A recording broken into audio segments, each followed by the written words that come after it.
What's up, guys? My name is Brandon, co-host of the Ready Set Hike podcast, joined today with co-host Paul here.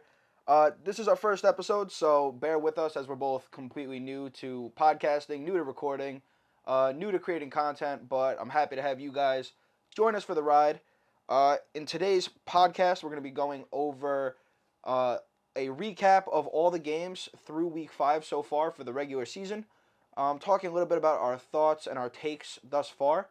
And then also talking about where we're going to take this podcast throughout the length and duration of it. Like I said, completely new, so we don't know what's in store. We don't know how this is even coming out yet, but that's for us to find out when we post it up and hear some of the feedback that you guys can give us. But bear with us, and I'm happy you guys are here for the ride. Anything you want to add? Yeah, I'm just really excited to start this podcast. It's something that both of us have always been into. Like football is a big passion of both of ours, so I feel like it's gonna be easy and fun to just put in the work to create content for you guys to watch. So Yeah, absolutely. And, we both talked a lot about this and what we wanted to hold for us. We both thought that as long as we put in the effort and the time, we can make something big out of it. And I'm happy to have anybody, whether it's one, two, or 1,000, come and join us for that ride. So with that being said, I just wanted to talk a little bit about why we wanted to start the podcast for ourselves, hmm. and then from there we'll jump into what you're going to see on the podcast moving forward, and then from there we'll get right into our first take, and our only take for today actually, but it's going over the recap for the game. So first and foremost though, why I wanted to start the podcast myself is, I've been a fan of the NFL for as long as I could remember. I'm 21 right now, but as soon as the league starts for the year during preseason, I'm already watching. I spend probably 20, 30 hours a week catching up on film, looking at trades, looking at deadlines, looking at who's hurt, et cetera, et cetera. And then I don't miss a game throughout the year, whether it's on Red Zone, Thursday nights, Monday nights, whatever it may be. So I just always thought it would be a lot of fun to make content surrounding the league. With that being said, I know Paul has pretty similar reasons. Yeah, I've always been super into football from a young age. I actually grew up a Giants fan, and my family was all Jets fans, and we got season tickets the first year that Brett Favre came to the Jets, and we've been going to the games ever since, and it's been around 12, 13 years now. And from going to all those Jets games, I eventually became a bigger Jets fan than a Giants fan. Which I know people could say is complicated, but I'm more of a Jets fan now, and but I also root for the Giants. But I consider myself a Jets fan. So you're more of like a New York fan almost, Yeah, besides the but Bills. yeah, fuck the Bills. Yeah. uh, Uh, but yeah, so and always just had a huge passion for football, and football is the only sport where I would enjoy watching teams that weren't my teams, which makes it by far my favorite sport and the most interesting sport in my opinion. And I've always thought that it would be fun to just be able to talk football together and create content just talking football. Absolutely. I mean, actually, it's funny. Paul says that it would be a lot of fun to make content and stuff. Last week we were talking about businesses to start, and he was like, you know what? Let's start a podcast. And within 2 hours, we had a name for the Yeah. podcast, the social medias, all put together, and Yeah. kind of a plan. We've been talking about it. We were actually going to film the same day, or sorry, the day after we came up with the idea, but unfortunately, I was exposed to lovely COVID. I don't have it, obviously, but we had to push it off, so that's why we're here today. Um, but I also wanted to just tell you our plans moving forward, which is going to basically be it's going to be 2 episodes a week during the regular season for the time being. We're going to try to do an episode on Tuesday and one on Thursday. The Tuesday episode is going to be going over the week prior. So for this week, if we were doing it and this was a normal week, um, we would be talking about week 5 games today. And then on Thursday, we're going to be talking about the upcoming week. So we're going to be talking about Thursday night football, Sunday night, and then Monday night as well. Hmm. And that's kind of going to be the plan, moving throughout the regular season. We're going to take feedback. We could add segments or remove segments if you don't like them. eventually moving into the postseason and also into the off season. I know we both talked about wanting to have not only other creators on, but NFL players, coaches. I know obviously we're small now, but if we do have that opportunity, we'd love to include them. Yeah, it's definitely a big picture down the road. Yeah. Plans like. Yeah, we have a ton of plans, that are far out, and we can Yeah. only talk about really what's going Yeah. on now. But I know Paul even was talking about like we could do watch parties for big games like the Super Bowl and playoff games, and I know he also had said like I don't know how many of our fans are Madden players, but maybe doing tournaments sponsored by our podcast, only open to members in the podcast, giveaways, stuff like that. Yeah. But that's Just all keep going to be down the road. once we start to grow and just stay connected with subscribers Absolutely. and also our plans going forward in the off season. We'll try and do one episode a week to just keep updated because the NFL is king. Like even during the off season, there's constantly news, trades, free agency goes crazy. The draft is huge, so we're still gonna always have stuff to talk about even when the games aren't going on. But that's something to look forward to as well after the season concludes. Absolutely. And when we're not on YouTube, we also do have other social medias you can catch up our content on because we are not only going to be making podcasts, but some short form content, for TikTok and Instagram Reels, I think they're called. We've already started posting. But for that, we have our TikTok, which is Ready Set Hike. Our Instagram is Ready Set Hike Podcast. Our YouTube, which you're a part of right now, you're on, is just Ready Set Hike. And then our Twitter is Ready Set Hike Pod, POD. And we'll put all the links in the description too to make it easier to follow us. Yeah, so if you don't remember it or you don't want to, you can just go down below and you can see it there. Yeah. Anything else you want to add for the intro? Let's get into the recap. We're gonna go through each team, individually go through the divisions, and just cover each team through week 5 and how they've done and what we expect them to do going forward. Absolutely. So up to you. How do you wanna start? If you want to talk about one team, I talk about a team, or if you want to go back and forth. I think we could go back and forth just a little bit. So diving in, starting with the AFC. We're gonna start with the AFC North, the Pittsburgh Steelers. So far, it's definitely been a disappointing season for them. Very disappointing. It's not something that they're used to. Obviously, Tomlin's never had a losing season, and yeah, it seems like he's on his road to that with a 1-4 start. Yeah, but starting a rookie, you're gonna have some growing pains also. So definitely. I know fans. I don't know if you've talked to anybody, but going on Twitter and all that, you see a lot of fans wanted Kenny Pickett to start. Yeah. He didn't get the start right away. Mm-hmm. But I think it was versus the Jets. He finally got some playing time. He threw for 3 interceptions, I believe, but he's a rookie. He came in midway through a game, never got any playing time. But he also did show flashes. So he still provided the spark for the team. Exactly. The team gathered around him. Yeah, and I think Mitch Trubisky was a top or bottom 3 worst graded quarterback by Pro Football Focus so far this year. So, yeah. I mean, you can't really do worse than that. But yeah, I mean, on paper, they have a completely stacked team, especially their skill positions. I mean, you got wide receivers in Chase Claypool, Deontay Johnson. You got a great tight end in Pat Freiermuth, great running back in Najee Harris. Mm-hmm. A decently solid offensive line, was better in years past. But then now you have rookie Kenny Pickett, and I think the sky's the limit with him. I think Pickett and Pickens' connection's been already growing. George Pickens, I forgot to mention George him. Pickens. Yeah. I mean, George Pickens also, off the side is having an awesome rookie season. Not only he's not having a great numerical season, but he's getting open. He's finding ways to be a part of the team. And there was a lot of doubt coming into the league if he was going to work because of his attitude and previous injuries. But so far, I mean, I think he's already had one of the biggest catches of the year. I think that it was, one hand against the Browns on Thursday night, yeah. Yeah, dude, absolutely crazy play. Somehow they always just find a way to pick good receivers. It's ridiculous. Exactly, they've had such good luck with it. Crazy. Unfortunately, though, I don't know if we had even said their record, but they are 1-4. Yeah. and I hope that they turn it around. I think they have the potential to turn it around. I could see them going like 8-9 this year, but I don't think that they're gonna have a winning record.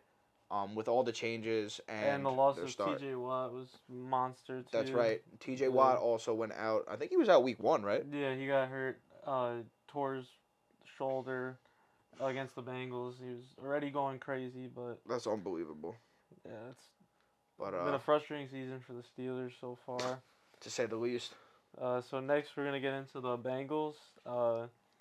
So far they've been kind of in a little bit of a Super Bowl slump. They're 2-3 to start the season. They obviously have ridiculous skill positions still. Their wide receiver trio is like as good as any other teams with Chase, Boyd, and Higgins. Absolutely.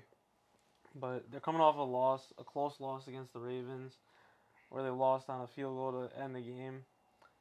They didn't play their best game though. They only scored 17, I believe. It was not a great game. Yeah, I mean it's crazy because they were, neck and neck with the Ravens, and I think they were playing in Baltimore. Yeah, they were in Baltimore. Yeah, which is even crazier because I know Baltimore playing at their stadium is always a tough game for any team. Yeah. But yeah, the Bengals started off really, really slow. I think they're starting to find their groove a little bit. But they had a really big emphasis on trying to protect Joe Burrow this year, and I think he's like, if not the number one most sacked quarterback, he's like top 3. It's not worked. Well, Like, they also had a tough first couple weeks. They had to go against the Steelers front when T.J. Watt was going crazy, and then the Cowboys, who also ridiculous defensive line. yeah, and I But think they did also spend a lot of money and resources yeah, there to not get the production that they would have liked. absolutely, and I think because of the same struggles with that line protecting Joe Burrow, they've had a ton of problems running the ball too. And, Yeah. they have a great back in Joe Mixon back Yep. there, but if he can't run through the line, what does it matter? Yep. But I hope they turn it around too, just like the Steelers. I think they have all the potential in the world. I think they have a solid coaching staff. I think they have a solid group of skill positions, a decently solid um, defensive unit, especially up front. Yeah. Um, Trey Hendrickson and yeah, Hubbard has been and great. Sam Hubbard, Yeah. that's who it is. Yeah, they've both been awesome this year so far. I know Hendrickson was a menace against the Jets. Yeah, He killed us. absolutely killed them. Yeah. But once again, it's just another team I think that needs to turn it around a little bit. But from there, I think the next team to go over would be the 3-2 Baltimore Ravens. Um, Lamar Jackson is having an MVP year. It's all you could really say. And I think it's even a little bit more sweet to be able to watch that, knowing that he is looking for a new contract. He couldn't get one before the season with him and his general manager. And now he might be getting a little bit more money because of the fact that they waited and now he's having such a year. Like to bring up just to relate it to another sport, Aaron Judge playing in his contract year, going insane. Yep. I feel like it's such a similar situation where he's just betting on himself. He said, "This contract's not good enough for me. I want more guaranteed money," and he's just been balling out. Absolutely. And they could be 5-0. They choked against the Dolphins. They gave up a huge comeback, as well as they lost the game to the Bills last week or 2 weeks ago, where they were up big at the first half. No, I thought they won versus the Bills. No, they let them come back. The Bills came back. Oh, the Bills lost to the Dolphins. That's what I'm thinking about. Yep. They went for it on 4th down on the red zone, inside the red zone, and it came back to bite them. But yeah, I still think this team's really talented, and I think they're a huge threat to win the division. They're absolutely. Probably the favorite to win the division right now. Yeah, I think so. And I think it's, kind of crazy to see, like, Baltimore's defense is starting to pick up the pieces, but they struggled a little bit in the first half of the year. Which on paper, once again, that was a team that, looked like it had a lot of potential on defense. Yeah. And then on offense, Mark Andrews is having another career year, which is no surprise. I mean, he is a Definitely top 2. One of the best, yeah. I don't know who you put first, Travis Kelce or Mark Andrews, but depending on the week, I have either or. Yeah, they're both insanely talented. And I think that Rashad Bateman, the second-year wide receiver, and Devin solid. Duvernay have been solid threats. Rashad Bateman, I think, is dealing with an injury. Yeah. So he didn't even play when was their game? 2 days ago? Sunday, right? Yeah, last yeah. Yeah, Sunday he didn't play, which I think he would have been a great help. Even though they won, I Yeah. think it would have been a lot easier with him on the field.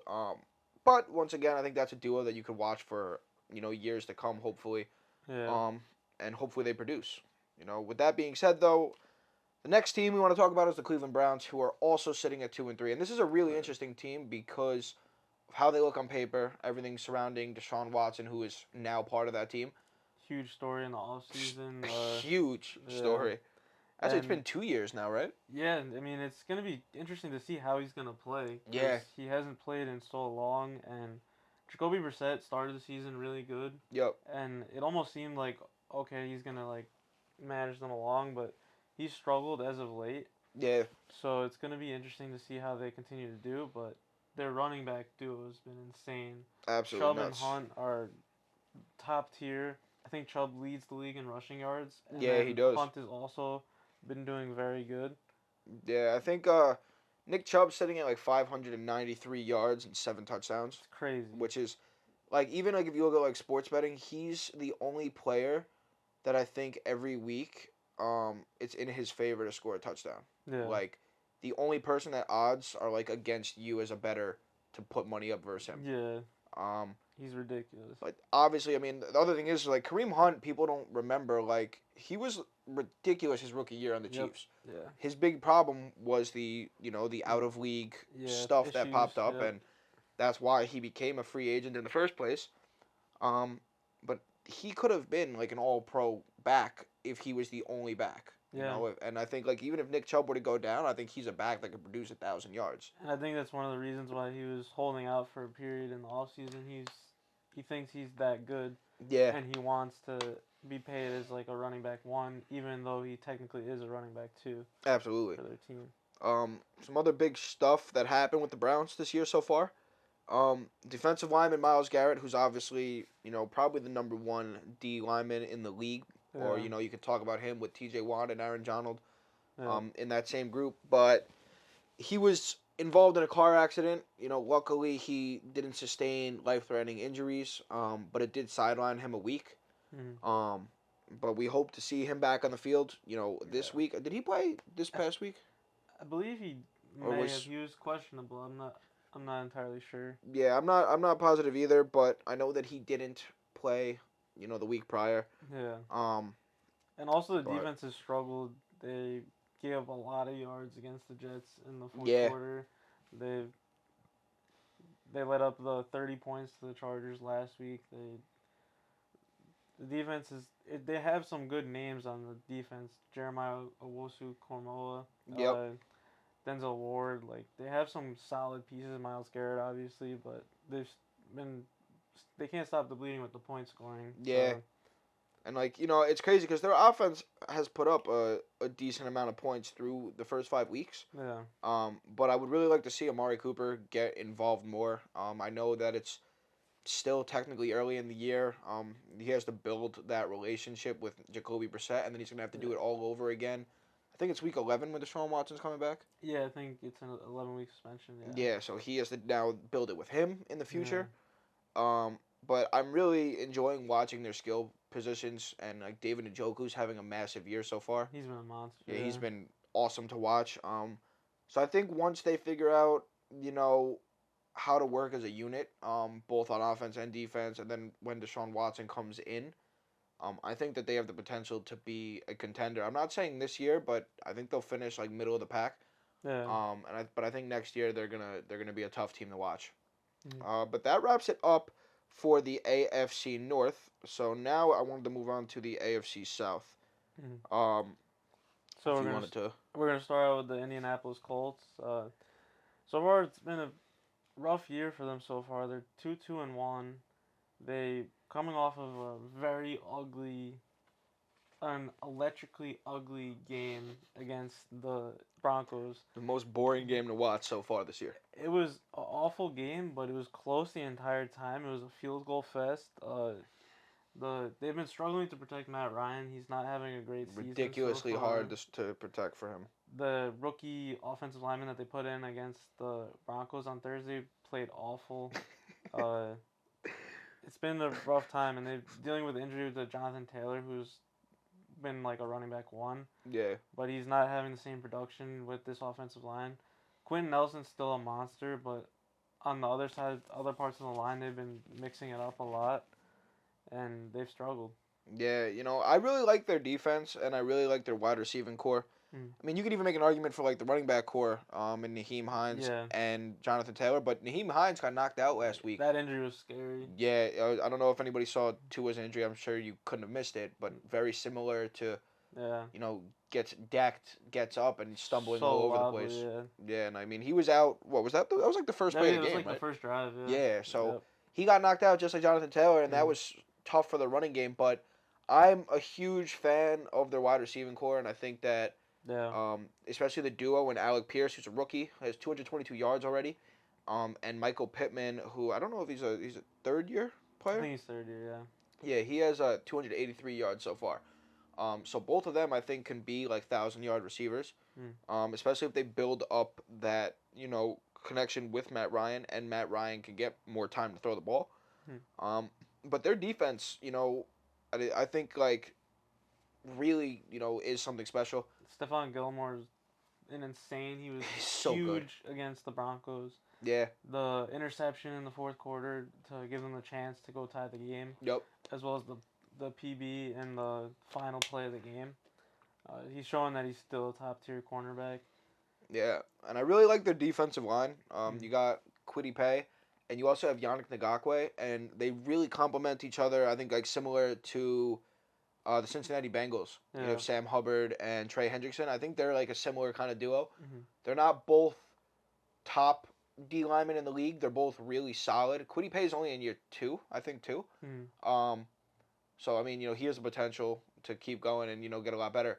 Not that he isn't already, but as a whole, I mean, Kwity Paye has 3 sacks. Yannick Ngakoue has another 2.5. Both of them could have probably 8, 9, 10 sacks by the end of the year. Yep. And they just complement each other well, because if one person's being double teamed, you're basically leaving another guy unblocked. You're forcing mismatches out the line right there, and I think it's going to make it tough for opposing offenses to stop. But I'm really enjoying watching their defense, especially this player, Zaire Franklin.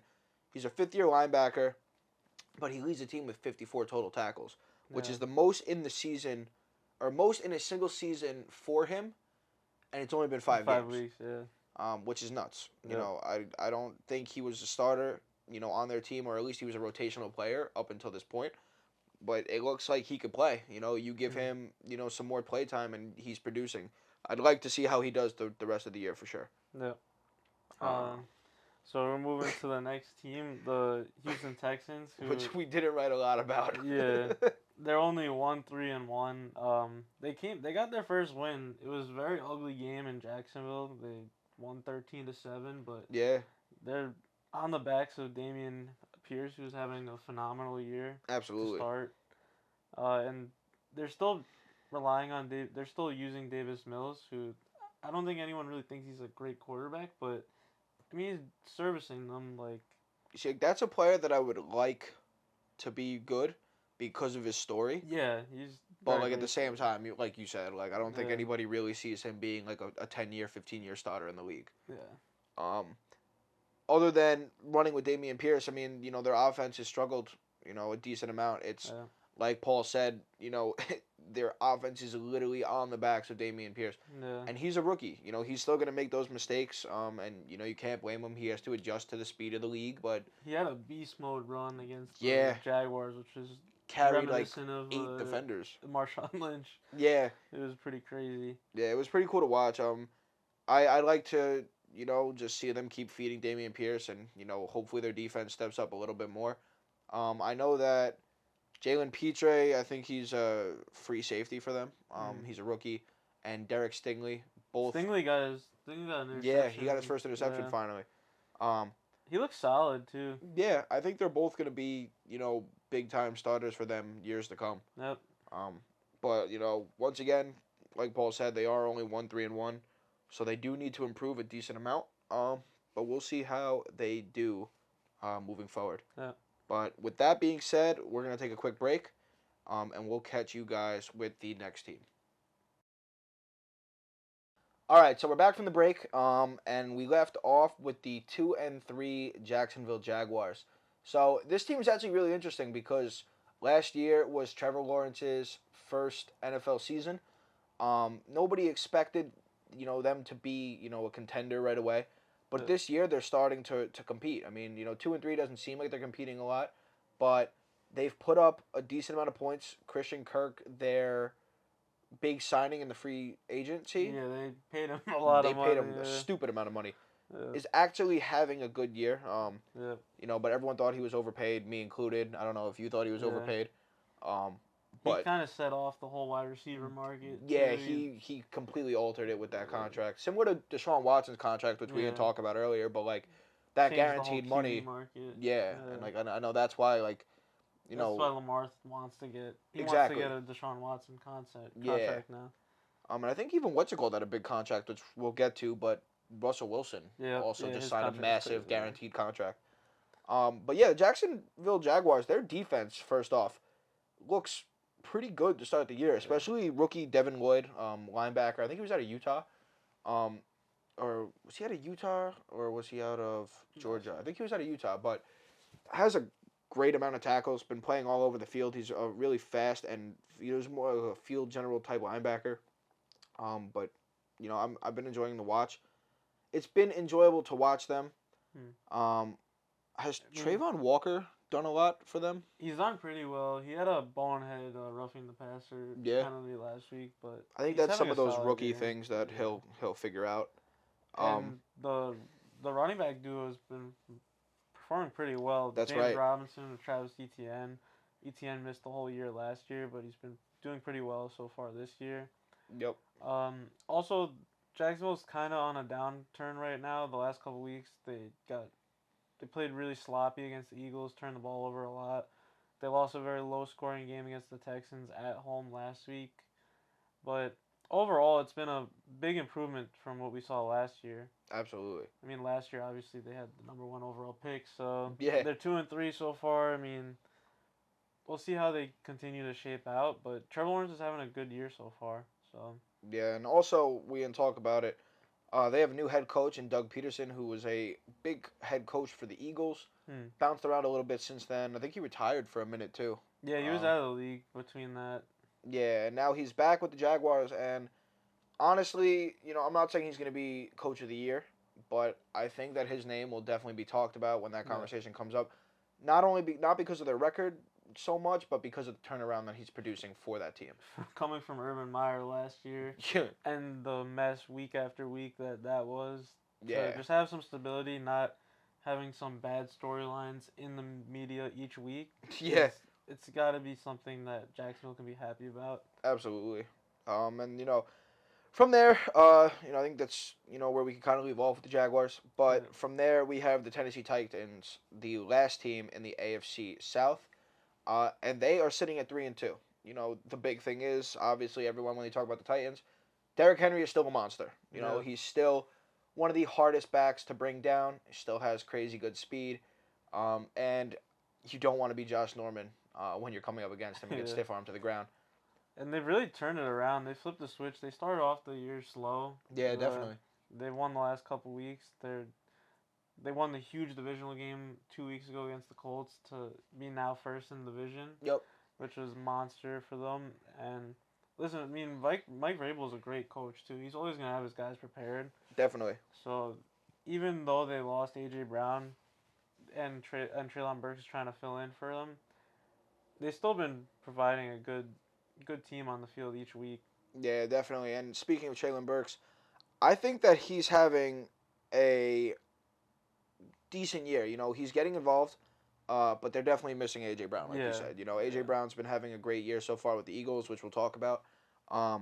But I think that Traylon Burks, down the road can become something, at least if not a top receiver, he'll be definitely a more serviceable receiver than a lot of teams out there. Yeah. Also, one other thing with them is they did have rookie QB Malik Willis get signed this year. I'm excited to see if he gets any playing time. Right now, this is still the Tannehill show. Yeah. But if that team starts to take a downturn, expect to see some playing time this year. And I think he could be, interesting to watch. Not that Tannehill's a slow player, but I consider him more of a pocket passer. Yeah, Malik Willis will definitely bring, his legs to the game too, and I different think that would skill be cool. set. Yeah. Yeah. Um, but that's it with the AFC South. Moving on to the AFC East, which is, Both of our both of our divisions. divisions. Yeah. He's a Jets fan. I'm a Patriot fan. Um, so starting off with that, the New England Patriots, they're 2-3, and I could talk all day about this team, but I'll try to keep it short. Um, I'll even freeball most of this. Is coming into the year, the biggest thing was their coaching staff. We have second year quarterback and Mac Jones coming in, had a great rookie season, made the Pro Bowl, even though it was as an alternative, as some people like to argue, but was a Pro Bowler. Uh, Thought that this year was going to be a big breakout year for him, but the problems around the coaching staff were that they didn't want to sign a offensive coordinator, or at least an offensive play caller. Or Bill Belichick refused to name that person, up until the season started, and it's been Matt Patricia calling the plays, and he's a defensive-minded coach, so they did have a lot of problems moving the ball at first. Damian Harris and Ramondre Stevenson have both been an awesome duo to watch in the backfield this year. Ramondre Stevenson, second year running back, has definitely got a lot more play time. Hmm. I don't know if you've watched a lot of the games, but he's been, doing great. But speaking of the quarterback situation, I know I The just Zappy skipped over it. season. It's sappy seasons Yeah. now. Mac Jones got hurt at the ending. I think there's like 2 minutes left versus the Ravens, and unfortunately he missed time. He's missed 2 weeks now versus Green Bay when they had Brian Hoyer come in, and Brian Hoyer was hurt. Got hurt pretty quick. In Go that figure. Game. So we have rookie Bailey Zappi, fourth round quarterback. I think he's out of Western Kentucky. Yeah. Um, It's an electric name. I mean, yeah, you got to yeah. root for a guy like that. Yeah. But he was serviceable versus Green Bay. I think he was like I Yeah. don't remember what his stat line was, but I think he was like 10 for 14 or something like that with a touchdown. I mean, he kept them in the game the whole way. Like, Yeah. they probably should have won that game. The Packers did not have their A game, Absolutely. and they pulled it out in overtime, and it was just like a strange game Yeah. because everybody was favoring the Packers big time. Big time. Especially, you knew they were playing the second string. If you knew they were playing the third string, they would have been even more favorite. But somehow Absolutely. it made it even closer. And Yeah. So, I think the biggest problem with that game, and even like last week when the Patriots won 29-0 versus the Colts. I mean Not the Colts, the Lions. Yeah. Sorry, but I think that like Bailey Zappi's really shown the NFL that like doesn't matter where you're from, fourth round pick, first round pick, seventh round pick, free agent, undrafted, whatever it may be. Teams could still win, and the Patriots are never to be counted out. Especially with Bill Belichick and their stellar defense that they're now starting to put together again. I'm impressed with the defense, shutting out Yeah. the Lions, who had the top scoring offense throughout the first 4 weeks. So Absolutely, and they had their own kinks that they had to get out of that defense, and I think they're starting to put it together now. Really big fan of Jack Jones and Marcus Jones, both of their rookie corners, but Jack Jones now got 2 starts and he's had 2 interceptions, which has been awesome. I mean, he picked off Aaron Rodgers and brought it back for 6, and then also picked off Jared Goff, which it's Jared Goff, but Aaron Rodgers, I mean, your first interception off, an NFL Hall of Famer in the future. yeah, Pretty awesome to see. I hope that he becomes, the top corner down the road. But, even at 2-3, I could still see the Patriots, doing big things. Last year they started at 1-3, still finished 10-7. This year I think they're gonna finish about 9-8, maybe 10-7 if we're lucky. Hopefully we see Mac Jones get back on the field, but definitely always an interesting team to watch and see what they do and how they improve throughout the year. But with that, we go to Paul's favorite team, the New York Jets, who are 3-2.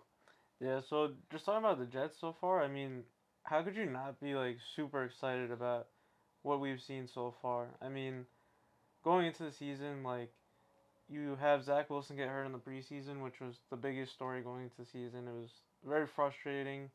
It was a Jets thing to do to get hurt in the preseason, have you lose your second year quarterback.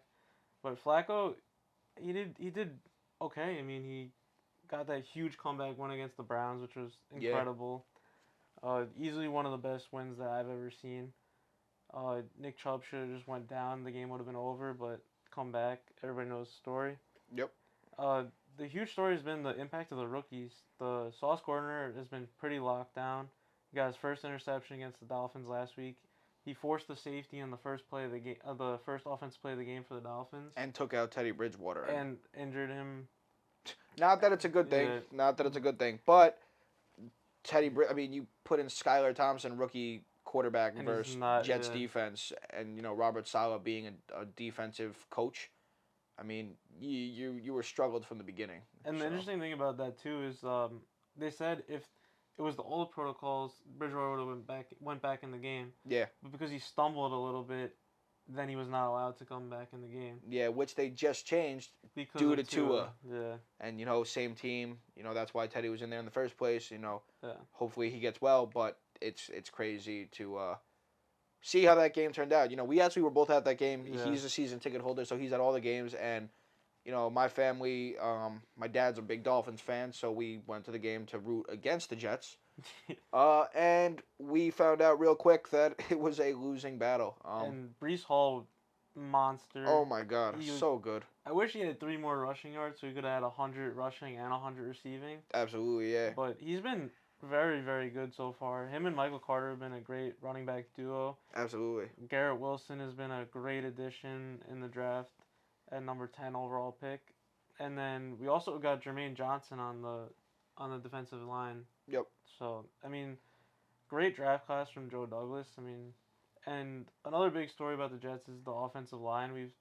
We had lost 4 different tackles through the first 4 weeks, but luckily Dwayne Brown came back last week. He played very well. Also, Zach Wilson, he's looked solid so far. I mean, he had a couple mistakes against the Steelers, but he's been playing good ball. I mean, he's missed a couple of throws, but he's still working it out. He came into the season late, so he has to catch up to speed with the rest of the league. So yeah, I mean, definitely. I mean, as somebody who's in the same division or my team is in the same division, I've watched Zach Wilson play a bit. Last year, I think the beginning of the year, he was struggling a little bit, but he was a rookie. Towards the end of the year, he started putting it together, and it's like he picked off right where he left off last year. And I'm excited to see how he progresses as a quarterback. Definitely a fun quarterback to watch. Has a cannon of an arm. Yep. Mobile. Not afraid to run and get yards.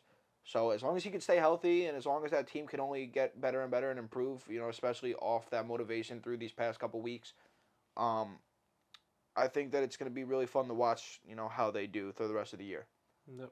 But moving on from there, we go on to the 4-1 Buffalo Bills, who once again everyone knew coming into this year were going to be a tough team to beat, especially now with QB Josh Allen playing like an MVP this year.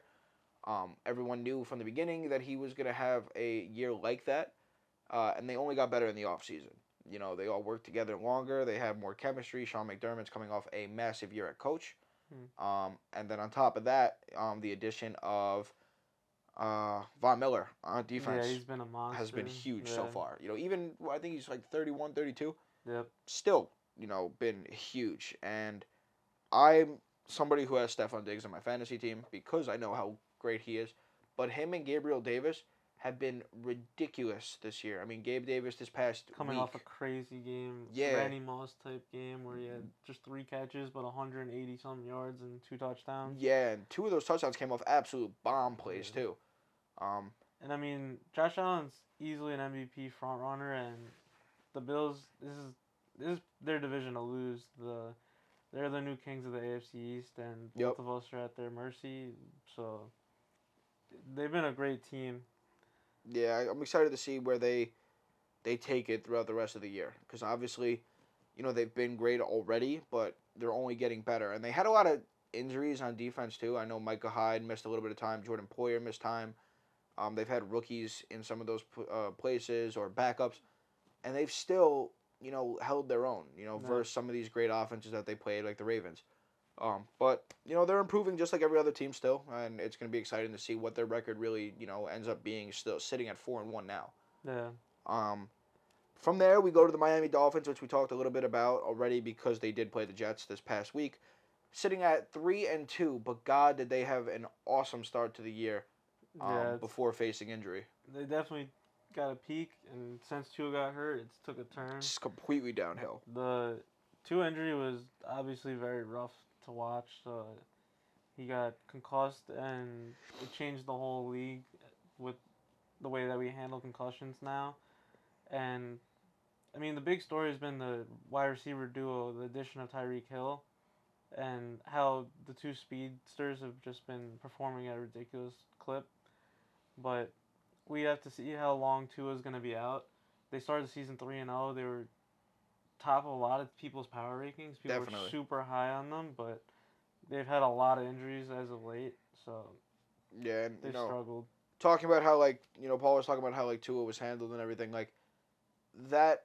Like he said, like that, him getting hurt literally changed the NFL this year. Yep. And you know that was Thursday Night Football. All eyes on him, especially when he shouldn't have even, in my opinion and in a lot of opinions, been back in the game versus the Bills. Yeah, there's like, how do you consider it a back injury? Exactly. You're Gets up stumbling and that stumbles way, like yeah. that. Like you're gonna tell me that's a back injury, and Yeah. it's not only on the team, but that's on him as a player. You Yeah. saw him in the post game saying, "Oh yeah, I had a back injury. My back tightened up. That's why I stumbled." Like that's why. And they actually follow the protocols correctly. They just came out and said that. The NFLPA, Yeah. but like you still put your body on the line, and I get it, that's your job, but like you got to think about your future, and unfortunately, both the Dolphins and him didn't take that into account. And not only did it hurt the team, but it hurt Tua's future. Hopefully, it's not something that's gonna mess him up, down the road, but you won't know until down the road either. No. And also But another big story has been Mike McDaniel's filling in at head coach. I think he's done a very solid job. I I think mean, he's done a hell of a yeah, job. he's like, he was a really early coach of the year candidate, but now it's taken a little bit of a dip. We'll see how they can steady out with their quarterback problems after losing Teddy Bridgewater, as we mentioned, covering the Jets. So now they may be starting Skylar Thompson again, but we'll see what happens. Yeah, I've enjoyed watching them play. I mean, they've been a fun team to watch, and that comes to like how Paul was talking about their electric duo. They have a wide receiver. I mean, you got two of the fastest wide receivers in the NFL on the same team. And then you also have a ridiculously fast running back core. Yep, Um, Mostert's been really good. Mostert and I think who's it, Chase Edmonds. Yep, Both so fast, and it's you their can't running game stop is all very that. good. Against the Jets, once Skylar Thompson went in the game, it was frustrating to watch because they just kept running the ball. It's like I was Yeah, saying from the stands, I'm like, they're running the ball over and over again. They're limited at quarterback, but exactly. the Jets couldn't really stop the run game. And I was actually surprised with Skylar Thompson though. I mean, not that the Jets are like their defense is definitely getting better. They have a good defense, I think, but they're not the best defense in the NFL. It's not the Bills. It's not the Ravens. Yeah. You can even make an argument for the Cowboys, and they still like Skylar Thompson went in there as a rookie and still balled out, even though the scoreboard didn't show it. Like, what do you expect from the rookie to come in and do? But that brings us to the end of the AFC East. Yeah. And now we move on to the AFC West with the Denver Broncos sitting at 2-3, and Huge disappointment. it's been tough. I mean, the big story in the offseason was they made a huge trade for Russell Wilson, taking him from the Seahawks, and it's not worked out at all. Russell Wilson's been struggling as of the start of the season. That game against the the game against the Colts on Thursday night was horrible.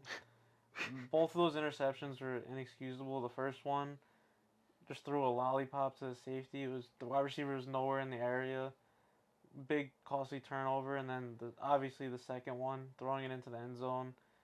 Gilmore made a hell of a play on the ball, but it was questionable. And also, I question Nathaniel Hackett as a head coach. He's Yeah, definitely. looked really bad so far.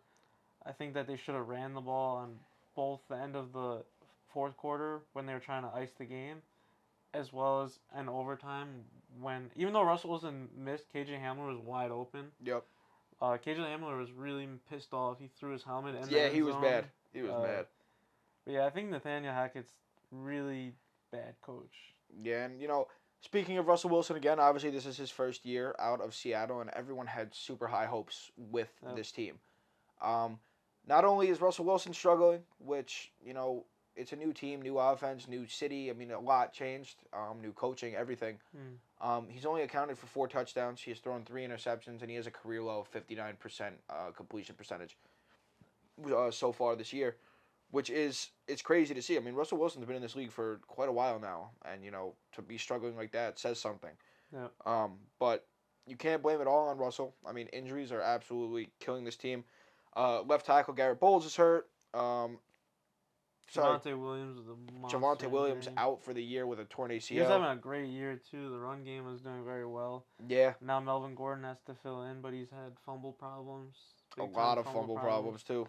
He gave up a fumble for a 60-yard touchdown against the Raiders. Yep. He's not doing well. They also lost their All-Pro safety Justin Simmons, Randy Gregory, their linebackers out for some time now.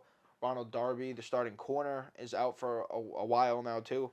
So But it's just Their everything's defense has stacked been against them. impressive, though. Yeah, defense has Like, been all right. It's been very solid, like Yeah. holding up, but the offense is not just producing enough for them to keep them in the game. Yeah. Wide receiver core on the team though is Crazy. awesome. Cortland Sutton is off to literally a massive year. He has 417 yards on 29 catches, which is literally over double the second wide receiver on the team, in receptions. With Jerry Jeudy being their second wide receiver, who's also really good, but he only has 14. Yeah, he's just So- slower to start. Exactly. So Cortland Sutton's literally getting the ball more than double anybody on his team. Yeah. It hasn't amounted to a lot of touchdowns, but that's just because they aren't Once they get in in the the red red zone, zone. but once they get in the red zone, they can't get the ball in the end zone. exactly. They're And- really struggling to punch it in. A lot of times they're not even getting field goals out of it. Like both of the times when they went for it on fourth down and they turn over on downs or a turnover in the red zone. That's been a big story about them just converting on those red zone opportunities. Yeah, and I think the last really big thing with the Broncos is how great of a year Bradley Chubb is having. Yeah. Outside linebacker at one time, he accompanied Von Miller there, but now he's on pace for a projected 18.7 sacks. Currently has 5.5 through the first 5 weeks. Also has 2 forced fumbles. Really, their big point on defense right now is him. Can't wait to see how he does for the rest of the season. But that brings us to the. Or do you want to say anything else? No, yeah. Oh yeah. So that brings us to the end of the Denver Broncos. The next team from there is the LA Chargers, who are sitting at 3-2. So yeah, starting off with the Chargers, they're having a solid year. I think Brandon Staley, sometimes he's just too aggressive. I mean, against that Browns game, he went for it on fourth down on his own side of the ball when they could have just punted the ball away when they were up by 2 points. So they don't get the fourth down. The Browns start on their side of the ball. They just got really lucky that Cade York missed the game-winning field goal. Yeah. But I think Herbert's having a phenomenal year so far. Yep. Even after his rib injury. And Mike Williams has looked unguardable at times. He's been ridiculous. Have such a good year. And I mean, even if he's not, I mean, you still got Keenan Allen. So it's just that duo is one of those duos that everyone knows in the NFL. Mike Williams is been stellar on fantasy as well. I mean, the past couple weeks, everyone that's had him has been a top contender in DraftKings, so-and-so. Yeah. Additions and losses on this team have been both great and also detrimental. They did pick up Khalil Mack, who has had 5 sacks through the first 5 weeks, so definitely an impact player. But at the same time, across from him, they lost Joey Bosa, who's going to be out for some time. Yeah, huge loss. I mean, massive loss. Because when they had both of them in the game, someone's going to get home. Exactly. It's the same thing with Myles Garrett and Jadeveon Clowney. When one of them's out, you can help to that side. It completely changes the defensive line. Exactly. And they also lost on offense Rashawn Slater, who's their second-year tackle, I think it is. Yeah, he's been a great player, too. So solid. Loss. And how are you supposed to protect a quarterback who dealt with a little bit of injury already without a player like him? Luckily, though, Justin Herbert's Justin Herbert. Still has weapons, that we talked about already. And I think you mentioned Austin Eckler already. Not yet. Not yet? Yeah. Well, he's having a great year. Yeah. I mean, everybody knows he contributes both rushing and the passing game. He's just phenomenal back. Both sides of the ball. He's doing it all. So with that, we're gonna wrap up the Chargers and get into the Raiders. But before we get into the Raiders, just because I have the timer, he doesn't. Gonna take another break. We'll be back. Come right back with the Raiders. Right back with the Raiders. We'll see you then. All right, so the next team, and we're back once again, but the next team is the Oakland Raiders, who are sitting at 1-4. Uh, Started off really, really rough this year. Choked away basically all their games. I mean, even last night Crazy. they choked versus The the Chiefs. Chiefs. Had a massive lead and lost it. Yep. Rough loss against the Cardinals at the last second once again. And it's really surprising because I like to think Derek Carr is not a terrible quarterback. A lot of people Yeah. aren't on the same boat as me, but they did pick up Devontae Adams. They do have a lot of returning players. They have Darren Waller, tight end, who's massive. Josh Jacobs, a running back, who's great. A decent O line. Still struggles quite a bit, but not the worst in the league. Um, they also do have Hunter Renfrow at wide receiver. And Who Mac isn't, Hollins and too. Mac Hollins. Yeah. Um, I don't know a lot about Mac Hollins, but I know Hunter Renfrow is, by a lot of corners, supposedly really hard to guard. Very shifty. So it's crazy to see how much that they've struggled. And a lot of people that talk now, like even like the NFL posted like a meme last night, like Devontae Adams made the wrong choice going to Green or Yeah. to go to the Raiders instead of Green Bay. It seems so far, Yeah. did have a massive touchdown last night on a big, big, big throw by Derek Carr. But at the end of it, he was so pissed off last night he pushed the cameraman over. Like, Yeah. dude's not happy right now with the way it's going, with losing. I mean, Um, going into this year, like my expectations for the Raiders were much higher than what they're performing at 1 and yeah, 4. 1-4. I mean, I think it's been a disappointing season for them. I mean, and they had games where they really should have won. Like you mentioned, the Cardinals game, they choked away a 16-point lead. They lost on a fumble recovery for a touchdown. yeah, You had Week 1 against the Chargers, where it was a winnable game. They did not succeed. I mean, they've struggled. I mean, and then against the Titans, they went for two and to tie the game, they didn't get it. So yeah, and I think like not only has their offense struggled, but their defense has had issues, just like every other team. I mean, giving up 4 touchdowns to the same player last night is yeah, unacceptable. But they have a couple bright sides. Max Crosby's produced 5 sacks so far. And Chandler Jones, the addition. I think he played he was with the Cardinals, right? yeah, Actually, he was with the Patriots at first, and go figure, we yeah. fucking let him go. But Chandler Jones has been providing value for them as well. I think that they have a lot of improvement to go. Obviously, 1-4 is ridiculous, but I don't think that record is fully um, to show for what the team is. And I hope they can turn it around. But unfortunately for them, I feel like with their division, they may have dug themselves too big of a hole to be able to catch up with the Chargers and the Chiefs. Yeah, they're definitely gonna finish at So most best probably third yeah, in their division, but and that game last night was huge for them. They could have yeah, closed the gap to one game, but now it's uh, 3 games down instead of one game. A yeah, and huge that's loss. unfortunate, but it's too late now to right the ship. I think. And then Um, one small story, even though it's not like it's kicker, Daniel Carlson's been money so far. he's been He's good. money. He's Well, unfortunately, they need to give him a yeah, lot of play time yeah, because that's all they can settle for. yeah, But other than that, the last team in the division and the best team, a team that I'm very high on, even though they play and destroy the Patriots all the time, is the Kansas City Chiefs, who are sitting at 4-1. Uh, Patrick Mahomes, I actually just made a TikTok before this. My MVP of the year so far. I mean, sits at 15 touchdowns, only 2 interceptions. he's ridiculous. Yeah, 66.5% completion percentage, and he's a top 5 in passing yards this year. Everyone thought he was going to struggle without Tyreek Hill. Defense is always going to be a struggle for that team, it seems. So, we thought that they were going to take a step back on offense, but offense is still, just as money as Still it was. humming. Yes, And the especially plays with. that they draw up are just freaking awesome to watch. I mean, Yeah, I mean, some of those, like, I saw a tweet today that it's like in the red zone, he's produced, I think it was either 10 or 13 of his touchdowns this year, Patrick Mahomes. yeah, he's the one play against the Bucks where he was scrambling, and flicked it to the Spun rear end around to and then threw it. Like, yeah, oh my God. it's And, like, crazy. And I mean, Juju Smith-Schuster has been a very solid addition. He's been their top receiver so far, yeah.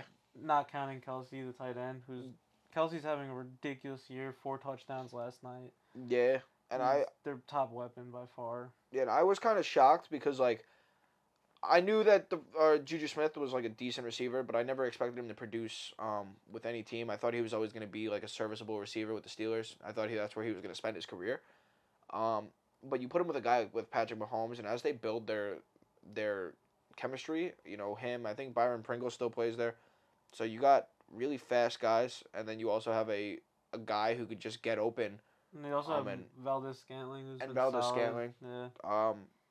I think it's gonna be fun to watch them, and they're always a great team to watch, and it's like what Paul was saying with the way they draw up plays. Like, I love some of the stuff they do, like especially in the red zone, where they're just moving players around and motioning, and then all of a sudden like, they'll motion like Travis Kelsey Yeah, it's a lot through for the the middle. defense to keep up with. Yeah. Like, and then somehow they get a wide open Travis Kelsey, who's their top target. Like, absolutely nuts the way that they do everything. Yeah. And I love to watch their offense play. Yeah. It's just fun to watch. It's probably the most fun offense to watch in the NFL, in my opinion.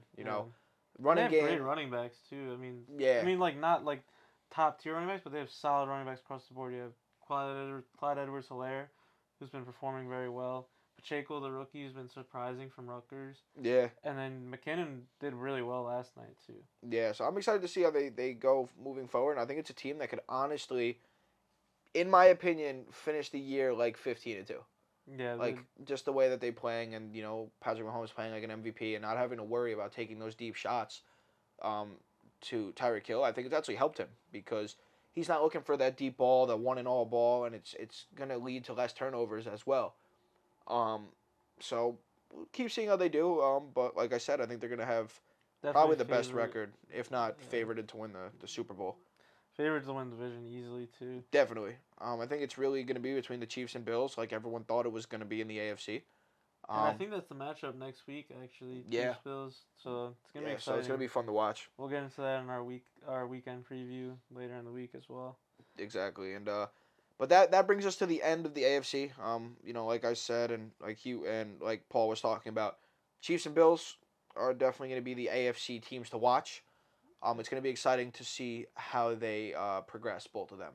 As long as they can stay healthy, I think, it's really either of their division. But that brings us to the NFC, and we're going to start with the NFC North and work our way down, just like we did with the AFC. And the first team we're going to be talking about is the Green Bay Packers, who are sitting at 3-2. Aaron Rodgers is still there, still, a great quarterback, and has led them to that 3-2 record, even without the addition, or without receiver Devontae Adams that they've had forever. Yeah. Aaron Jones, A.J. Dillon, both ridiculous running backs. I'm very happy to see that they're both getting carries. I always thought that Aaron Jones was, he still is. I think they're number one back, but like A.J. Dillon's getting enough play time that like he could stay there. He's not going to be, part of my friends bitching about getting the ball. He's a bruiser too. Yeah. That's what you need. You need two different backs that can provide different things. Aaron Jones is more speed. He's a better pass catcher. A.J. Dillon's freaking just going down the hole, just going to truck people over. Yep, and they honestly would have tied for the best record in the NFL at 4-1 if it wasn't for the comeback that the Giants had in London. That was a crazy game. Yeah, Saquon Barkley, awesome year, but that's for we'll get into that. But second best passing defense in the league, which is ridiculous to see as well. Even though Bailey Zappi had 24 points with them, but they're balling out on defense. I have their defense on fantasy for a reason. Aaron Rodgers is still Aaron Rodgers, so you can never count them out of any game. I think as long as they could figure out their struggles in the wide receiver core, basically, yeah. And they might make an addition. Odell Beckham has been a big topic of conversation about the Packers, whether or not they'll try and add him. Absolutely. And I think he would fit the system perfectly with the Packers. Like, they need a good number one receiver, and if they add him come playoff time, it could just be that boost that provided for the Rams as well last year. So absolutely, and the other big thing is they might be in contention to lose the division this year for the first time in a while. The Vikings are starting off 4-1, and we'll get to that down the road. But for now, the next team we're going to be talking about is the 1-4 Detroit Lions, which is probably one of the most interesting teams in the NFL. And I know Paul had mentioned it when we were talking about the Patriots. They had the highest scoring offense coming into week 5, it's crazy. and then got shut out. Yep. But at the same time, they had one of the highest, The worst one of the worst defenses. Yeah. defenses. So goes both ways with them. And I also think, although everybody falls in love with Dan Campbell, if you watch Hard Knocks, he he's just a passionate guy. He loves what he does, but at some point you need to produce and win games. And you could say all the the rah rah stuff, but he needs to start providing wins. Absolutely. And it almost feels like every single week they're just, besides last week where they got shut out, shut down. It feels like they just come back at the end of games and try and get into it and come short from a miraculous win, but they need to step it up. Like, they have a good amount of talent. I mean, obviously they have Jared Goff, but he's having a decent year, Yeah. and they're dealing with injuries from DeAndre Swift, but Jamal Williams has filled in very well. Yep. Like But talking about Dan Campbell, like I'm a huge fan of him. I think that he has all the potential in the world. And I love his dedication and emotion for the game. I think it's kind of like a lost art that you don't see a lot anymore. But unfortunately, this is a league where you need to produce wins, and it's yep, not just about how you feel and what you want. At the end of the day, you need to be scoring points and you need to be stopping defense or offenses, and yeah, something that they've been struggling with. So we'll see how they do moving forward. I mean, the defense needs to really step up, especially in the run game. But yeah. I Against think the it's Seahawks, I mean, they were just letting them run all over him too. yeah, and that's how the Patriots won their game too. Yeah, Ramondre Stevenson had 157 yards and a touchdown, and that was without Damian Harris for most of the game. He only had 4 rushes because he got hurt. yeah, So I think if they could iron out a couple of those problems, and then still produce points the way they did before the Patriots, they could get at least 8 wins. But right now they're 1-4, and it's still up to seeing if they could stop that run. yeah. From there, though, we're gonna get into the Chicago Bears, who are sitting at 2-3 currently. The Bears have been pretty disappointing season so far, but I mean, coming off of how they've played in recent years, 2-3 is not terrible for them. That's true And too. Justin Fields has not been asked to do much. He's averaging the lowest amount of completions per game. He's really not been asked to do a lot. He's averaging under 10 completions per game, which is ridiculous number for today's NFL. Yeah. They've been relying on the run both from Khalil Herbert and David Montgomery, as well as Justin Fields running the ball himself. Yep. And this team has struggled, but I mean, you can't ask for that much more for what they have on their team.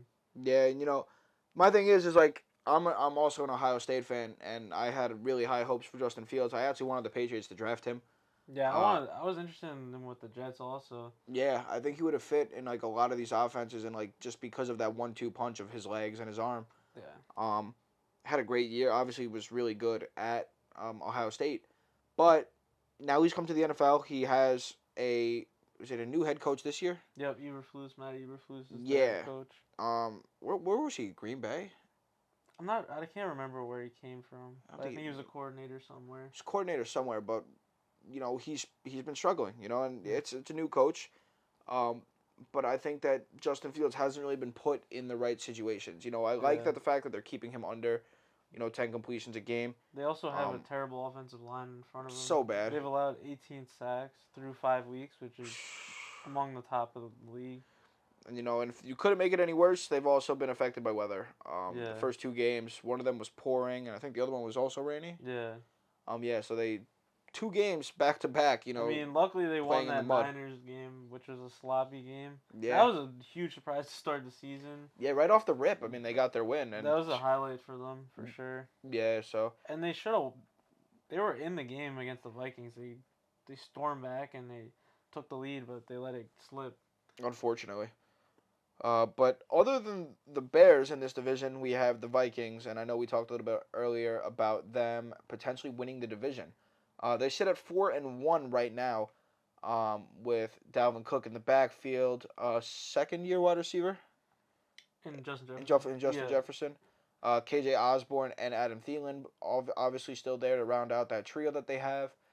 Kirk Cousins is still Kirk Cousins, but Yeah. when you have wide receivers like that, he's going to make you look like Patrick Mahomes sometimes as well. Yeah, he still does the job. Like in the big games, he does come up small oftentimes, but Yep. he's been serviceable for them.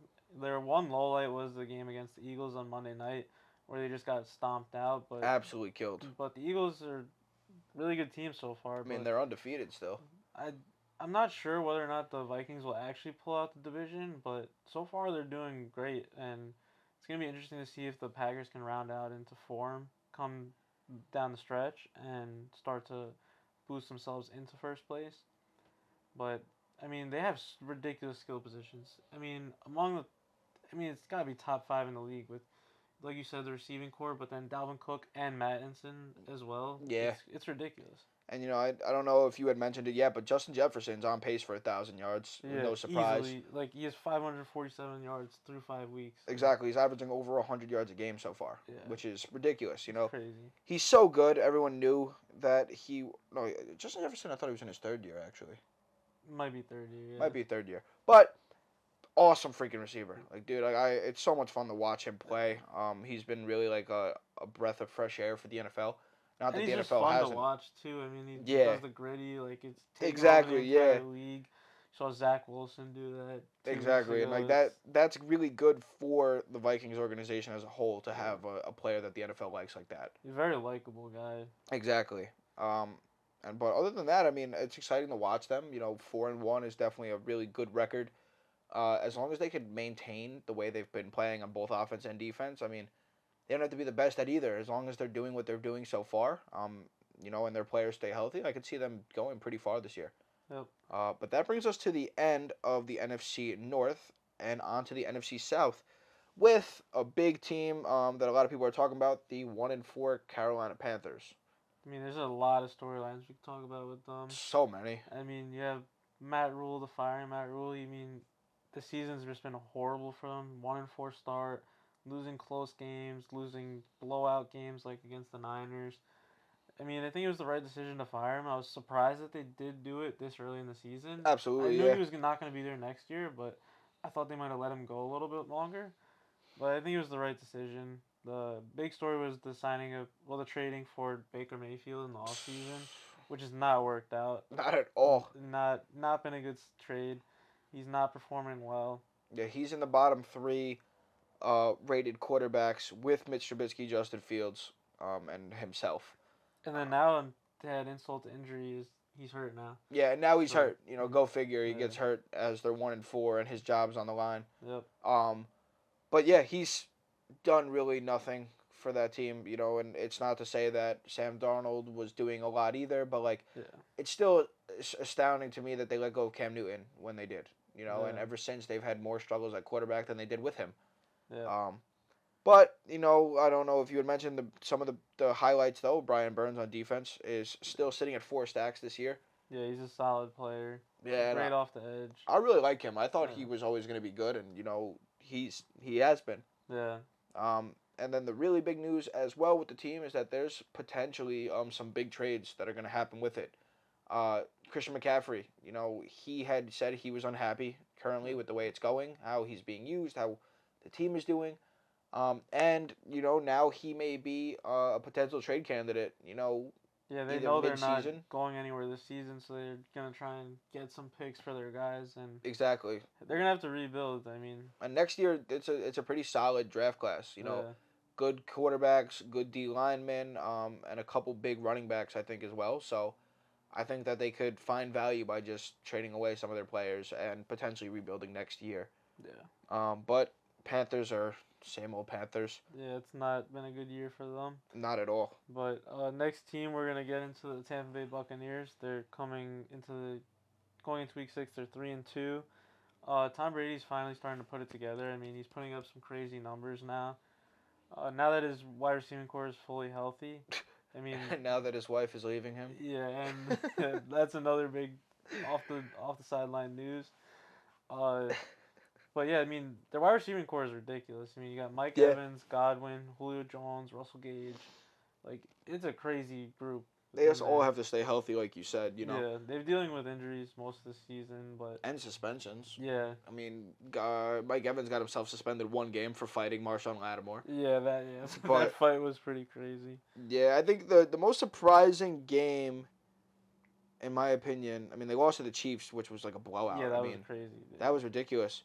But also that Packers game, the super low scoring game. They Yeah, could only put up 12 points and at home. they were in Tampa. Right? Yeah, they were at home. Yeah, and I remember Aaron Rodgers had said something about the scoreboard or the jumbotron guy Yeah, I'm not sure we ever actually giving saw away what he something. showed. Yeah, they never But really talked about it, I don't yeah, think. Maybe if I tried to look at the story, but yeah, there was nothing really yeah, there. It just said that some people don't are showing stuff they shouldn't. yeah. But like, And they the Tampa Bay actually talked with their video team yeah, and told them what are you doing? So I don't know what it was, but hey, whatever it is, I know that Leonard Fournette had a massive week this yeah, past week as well. he's having a great year. And now he's almost at 500 total yards, both catching and rushing.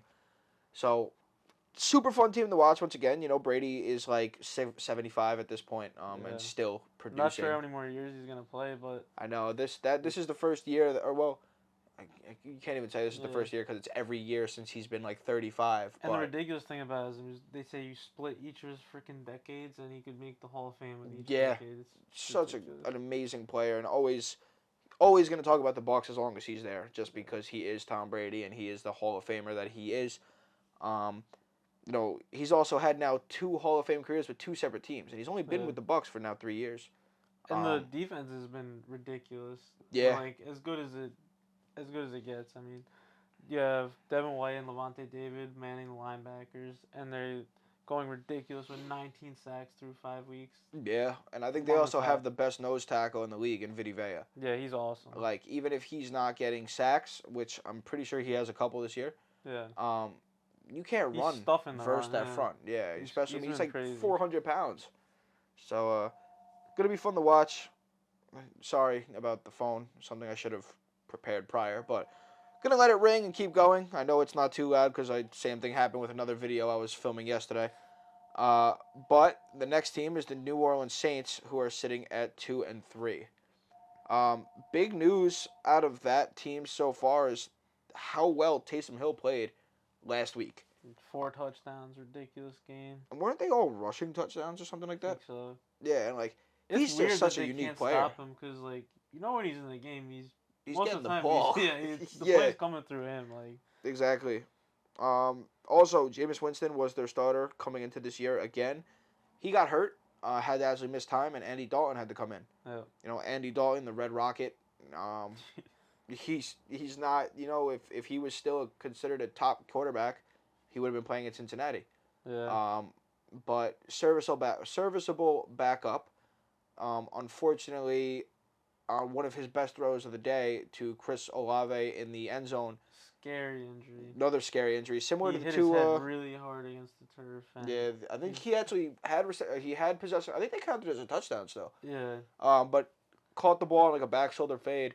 Banged his and was almost thrown into the turf, and the way he bounced off the turf, was scary to see. He's having a really good year already. 389 yards through 5 weeks. Yeah. I mean, I think going back in the future, this receiver draft class is going to be something that we really talk about. I mean, absolutely. Across the board, it's been productive. I know. Again, I was looking back at my notes after the fact, and this is now a couple games up from here, but even the Patriots wide receiver Taquan Thornton had a massive preseason. Was hurt last week. Was his first game. Only had 7 yards, but watch out for him too. I mean, like Paul was saying, a lot of these receivers in this class are going off. Garrett Wilson, Drake London, Chris Olave. Exactly, and we have so many receivers. Treylon Burks. Yeah, and I think that even some of these late round receivers that we haven't heard about yet, we're going to see them break out later on in the year. George Pickens. Yeah. And then Dobbs and Watson. We didn't really talk about them with the Packers, but I mean they're with Aaron Rodgers, so they're probably going to just start to get some production. Exactly. And then, the Saints defense has been fairly solid. I mean, you got the new addition in Tyrann Mathieu this year. Marshawn Lattimore has been, great ever since he came into the league. Demario Davis has been awesome. I wish the Jets never got rid of Demario Davis. Yeah. He's been freaking amazing for them for the last 5 years. I know, go figure. Same with Chandler Jones with the Patriots. Yeah. Alvin Kamara did miss a little bit of time. With an injury, but he is back and he's healthy now, and he's just amazing on offense. I know you had talked about it a little bit. Great in both the rushing game and the receiving game. So productive. So rushing and passing game, I should say. But it's gonna be fun to watch them. I mean, they're only 2-3, but I think they're gonna finish middle of the pack, just like a lot of these other teams. Yep. But from there, we get into the 2-3 Atlanta Falcons. Now that I said that, though, I'm looking at my timer once again. Gonna have to cut this short again, and we'll come back to you after a break quick with the Atlanta Falcons. All right, so we're back now with the Atlanta Falcons, who are sitting at 2-3, and that's another interesting team because now Matt Ryan isn't there. It's the first year without him in a quite a long time. Uh, do have what's his name there? Shit, Marcus Mariota Marcus is Mariota there, struggling so who's far. really been Yeah. struggling. But they also drafted a quarterback this past year that I'd really like to see get some play time, Yeah. especially if the struggles continue. Um, Desmond Ritter, who Yeah. looks like he's 40, but he's not. But they've also had some other problems in their offense, like the injury to Cordero Patterson. He was having a great year. He was rushing Great for year a ton again. of yards. He had a great year last year. Very similar to how he was producing already this year, Yeah. both in the passing game and in the rushing game. But injuries hurt every team. That's why a lot of these other teams have struggled. Football, or sports in general, but football gets, everybody knows, there's just contact sport. You're gonna get a lot of injuries. Yeah, But one great addition has been Drake London. He's been solid for them so far. One of the few highlights in the offense. definitely. And you also have Grady Jarrett, who has 3.5 years. I mean, 3.5 sacks this year, and he also had that roughing the passer call against the Bucks, which everybody agrees was a crazy call. Like Yeah, the past two games actually, him and Chris Jones, both last of them. night, yeah. They The Chris Jones one was worst, I think, yeah, because definitely. he forced the fumble, caught the ball midair, and then They still call it. Yeah. Fans were heated. Yeah, they were chanting bullshit for like 20 minutes. Yeah, and it was actually trending on roughing the passer was actually trending on Twitter for a minute. Yeah, I mean it's So crazy because like you gotta protect the quarterback, but at a to certain what point it extent? gets too much, you know. Yeah, I mean that's where you really like. I've never been a fan of like the let them play kind of thing. If injuries are gonna happen, but like dude, I mean, he was Derek Carr was fine, Yeah, and you basically throw the game or Tom Brady, fine, I mean, he's been playing for 22, 23 years, yeah, like totally fine, and yet you're changing the outcome of games based off BS calls for the most part.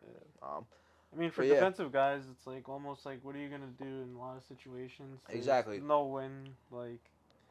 But I mean, I've always liked watching the Falcons. I mean, I've liked watching them at least since the Patriots, came back in the Super Bowl versus them. Uh, I think that they have the potential to be a good team. AJ Terrell off to a great year as well. Locks up fantastically at corner. Yeah. They have a lot of room to grow, just like every other team, and I know you could literally make that case for almost every player in the NFL. Yeah. But I think that once they get their quarterback situation figured out, I think next year when Calvin Ridley returns, Yeah, that as was long a as he's huge. going to return to the Falcons, um, I think that him and Drake London, and especially with either Desmond Ritter at quarterback there, will be a solid team to watch. Yeah. But that brings us to the end of the NFC. What is So that? That's the South, yeah. So now we're into the NFC East.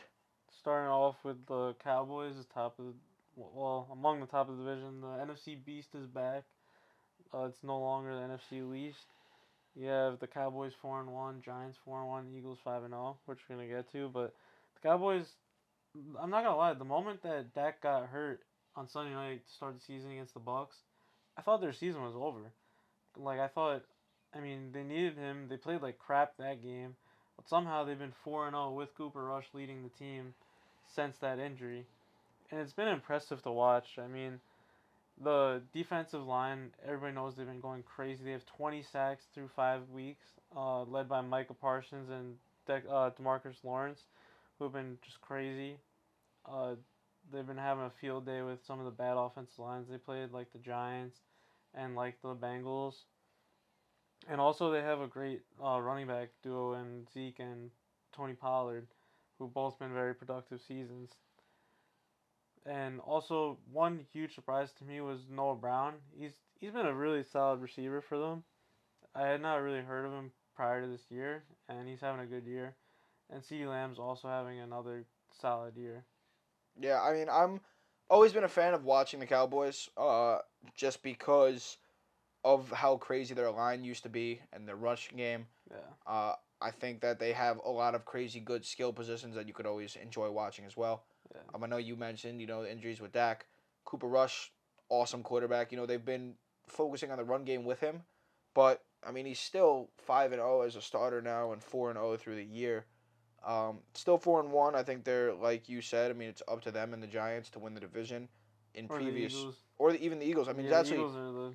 Yeah. yeah. I don't know what I'm saying, but I think it's crazy because every year these teams have all competed to win the division, and There now hasn't this been a year, repeat winner yeah, in like 15, 20 years. And exactly. I don't know if it happens again. The Cowboys are the reigning division winners. I'm not sure if they're going to win the division. The Eagles look really, really good. So, another Phone interesting again. story is should the Cowboys keep Cooper Rush playing once Dak gets back? I mean, obviously Dak's a better quarterback, but I mean, the team's winning. Like, I think it would be weird to take him out if he's undefeated as a starter in the NFL. Exactly. Like, My whatever it is, he's got some winning to him. so it's funny you mentioned that. Yesterday I was thinking about talking about that like on Twitter. Um, One problem with that is just how run focused they've been Yeah. under his control. And I think it just limits the team. When teams start to pick up the tendencies between Ezekiel Elliott and Tony Pollard, it's going to be tough Yeah. to pass the ball with him unless they just give him more free range. I Um, mean, he's had some solid games. Last week he didn't do much. He only had like I think 100 yards passing, which is not an NFL type of performance. But exactly. what he has had solid games. The game against Monday night against the Giants, he performed very well. Yep. He made some good throws. I mean, I don't think anybody's gonna say that he's like some great quarterback, but I feel like riding the hot hand is smart and at least let Dak get super healthy. Don't rush him back. Russell Wilson had a hand injury last year. He came back too early. He played like crap for the first few weeks that he came back. Let his hand be right because if he's not right, he's just gonna be missing throws. It's not gonna help the team. Absolutely.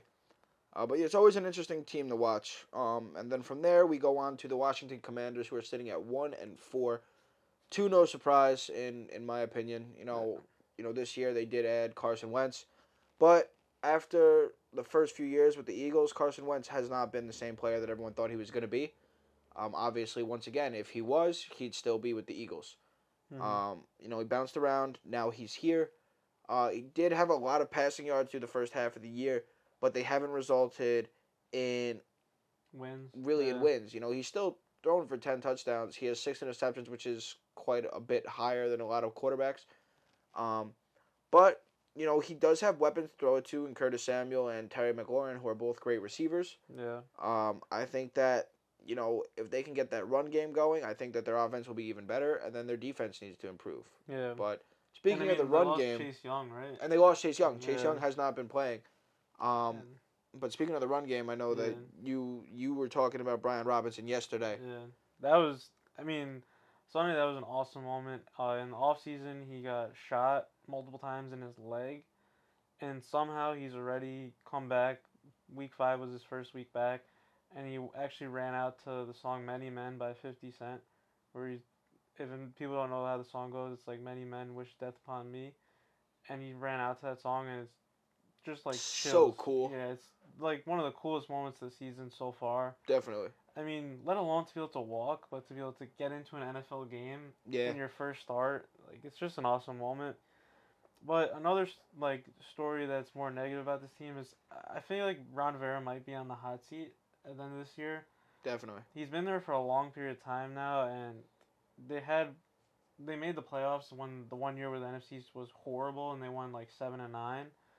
But I think his time may start to come to an end Yeah, I believe so. if they can't at least get some good wins at the end of this year. Yeah, I mean, I've I enjoy watching at least the receiving core play. I mean, Terry Yeah. McLaurin is awesome, but my focus this year for the rest of the year will be watching how Brian Robinson plays. I read somewhere last night that he's going to be their feature back for the rest of the year. Hmm. Even if you look at last game, he had more carries than Antonio Gibson, who's also not a bad back. Yeah, he's a solid back. So yeah, I'm definitely excited to see what this team holds, especially with him there. But they still have issues they need to work through, especially at quarterback. The defense needs to step up more. and that's why they're 1-4. And and Ron Rivera is not leading the team in the right direction. But I hope that they end up doing something more than what they're doing now. Yeah. But that brings us to the New York Giants, who are a really interesting team this year. They're 4-1 so far, and that's all to do with Saquon's legs. I mean, Saquon is is back. back. He's back. Yeah, and it's great to see that because it Couple almost feels like it's years, been yeah. what since his rookie year that he's really had Yep.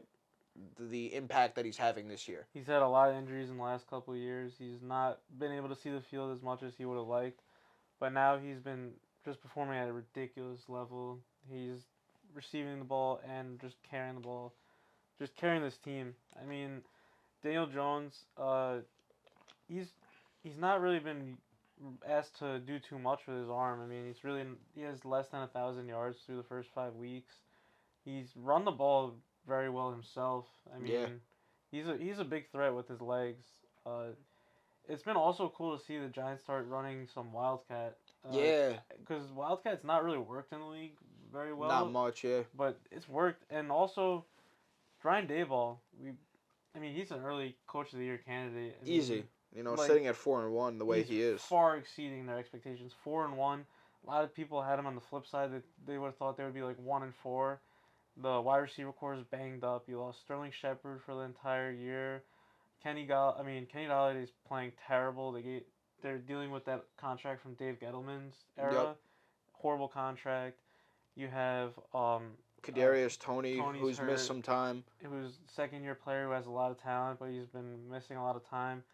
Their rookie second round wide receiver Wan'Dale Robinson has been hurt for most of the season as well. But I mean, they've just been working with what they have, and I mean, it's been pretty impressive to watch. Yeah, definitely. Like you were saying, talking about working with what they have. If you look at their receiving core, it's one crazy. of the It's so bad. highest paid wide receiving cores. But yeah, like the players that are active are terrible. Yeah, And I mean, the players that they're paying, like Galladay, are terrible. terrible. And speaking of other rookies, I know we had talked about Wan'Dale Robinson. Funny name. Yeah, almost want to say Rondale. But rookie Evan Neal is looking real rough right now. That Monday night game, he was a turnstile against the Cowboys. Yeah, I It's mean, a crazy DeMarcus defensive Lawrence line, got 3 sacks on him alone. He's struggling. And I hope he could turn it around. And he's like I said, it's just a rookie. He's only played 5 games. Yep. Sometimes it takes a little longer. But if not, it's going to be just another missed pick on that line. Yeah. Likewise, Kayvon Thibodeau is looking for his first sack still. He did missed miss a couple weeks. Did he miss 4 weeks or 3 weeks? Yeah, he missed. I think the first 3 weeks. Yeah. Last week was his first. 2 weeks ago was his first game. Yeah. So I mean, this is really only coming. Week 5 would have really been only his second week. Yeah. He did have a huge play though. He had a big batted ball. Exactly. But I mean, and he also has had a couple of bonehead penalties. I think against the Bears, he had a bad rough and passer penalty. Yeah. Likewise, though, I mean, I haven't watched a lot of the Giants game, or I've really only watched highlights, or like if I'm flipping through other games, like I'll see it, or I guess you could say like even on Red Zone. But I've been a really, really big fan of a couple of their secondary players. Xavier McKinney, I freaking love. Yeah, Julian Love, I've seen make some massive hits too. Yeah, he's awesome. He's real cool to watch. Yeah. I like Dexter Lawrence. I think he's Sexy Dexy in the middle. Yeah, he's awesome. He's a character to say the least. Yeah.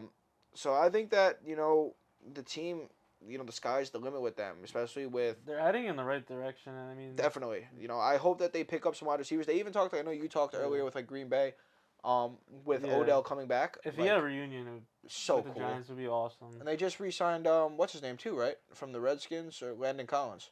Yep. Who had played there to start his career. Yep. So I'm excited to see where they go.